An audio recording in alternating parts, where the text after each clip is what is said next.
1/7/2024 ಸೋಮವಾರ 10 ಗಂಟೆಗೆ ಗವಿಮಠದ ಶೈಕ್ಷಣಿಕ ಸೇವೆಗೆ ಮುನ್ನುಡಿ ಬರೆದಂತಹ ಪರಮಪೂಜ್ಯ ಮರಿಶಾಂತ ವೀರ ಶಿವಯೋಗಿಗಳವರ 57ನೆಯ ಪುಣ್ಯ ಸ್ಮರಣೋತ್ಸವ ನಿಮಿತ್ತ ಈ ಕಾರ್ಯಕ್ರಮದಲ್ಲಿ ಆಹ್ವಾನಿತ ಪರಮಪೂಜ್ಯರು ಹಾಗೂ ಜನಪ್ರತಿನಿಧಿಗಳು, ಗಣ್ಯರು, ಹಳೆಯ ವಿದ್ಯಾರ್ಥಿಗಳು ಹಾಗೂ ಸಮಸ್ತ ಸದ್ಭಕ್ತರ ಉಪಸ್ಥಿತಿಯಲ್ಲಿ ಶ್ರೀ ಗವಿಸಿದ್ದೇಶ್ವರ ವಿದ್ಯಾರ್ಥಿಗಳ ಉಚಿತ ವಸತಿ ಪ್ರಸಾದ ನಿಲಯವು ಉದ್ಘಾಟನೆಗೊಳ್ಳಲಿದೆ.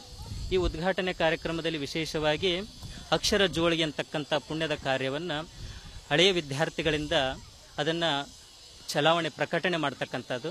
ಈ ಅಕ್ಷರ ಜೋಳಿಗೆ ಕಾರ್ಯಕ್ರಮವು ನೀಡೋಣ ತಿಂಗಳಿಗೆ 100 ರೂಪಾಯಿ ಹಣ, ಕೂಡಿಸೋಣ ನೀಡೋಣ ತಿಂಗಳಿಗೆ 100 ರೂಪಾಯಿ ಹಣ, ತೀರಿಸೋಣ ಮಾನವ ಜನ್ಮದ ಋಣ ಅಂತಕ್ಕಂತಹ ಧ್ಯೇಯ ವಾಕ್ಯದೊಂದಿಗೆ ಈ ವಾಕ್ಯವು ಅಂದರೆ ಅಕ್ಷರ ಜೋಳಿಗೆ ಅಂತಕ್ಕಂಥ ಇದು ಪುಣ್ಯದ ಕಾರ್ಯವನ್ನು ಶ್ರೀಗಮಠ ಪ್ರಾರಂಭಿಸ್ತಾ ಇದೆ. ಇದು ಸಮಸ್ತ ಸದ್ಭಕ್ತರು ಮತ್ತು ಹಳೆಯ ವಿದ್ಯಾರ್ಥಿಗಳ ಇಚ್ಛೆ.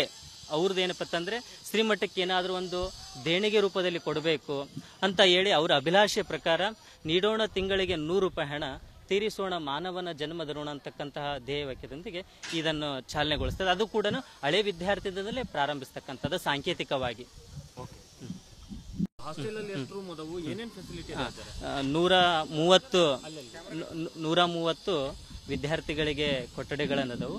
ಆಮೇಲೆ 20 ಸುಂದರವಾದಂಥ ಡಾರ್ಮೆಟ್ರಿಗಳದವು. ಆಮೇಲೆ ವಿಶಾಲವಾದಂಥ ಪ್ರಸಾದ ನಿಲಯ ಐತಿ. ಆಮೇಲೆ ಆಧುನಿಕ ಯಂತ್ರೋಪಕರಣಗಳನ್ನು ಒಳಗೊಂಡಿರ್ತಕ್ಕಂಥ ಅಡುಗೆ ಮನೆ ಐತಿ. ಆ ಅಡುಗೆ ಮನೆಯಲ್ಲಿ ಸುಮಾರು 1 ತಾಸಿಗೆ 1500 ಚಪಾತಿಯನ್ನು ತಯಾರಿಸ್ತಕ್ಕಂತಹ ಮಷಿನ್ ಐತಿ. ಆಮೇಲೆ ತರಕಾರಿ ಕಟ್ ಮಾಡ್ತಕ್ಕಂಥ ಮಷಿನ್ ಐತಿ. ಆಮೇಲೆ ಅನ್ನ, ಸಾಂಬಾರು, ಸಿಹಿ ಪಲ್ಯವನ್ನು ತಯಾರಿಸ್ಲಿಕ್ಕಂತಂದೇಳಿ 12 ಸ್ಟೀಮ್ ಕುಕ್ಕಿಂಗ್ಗಳದವು.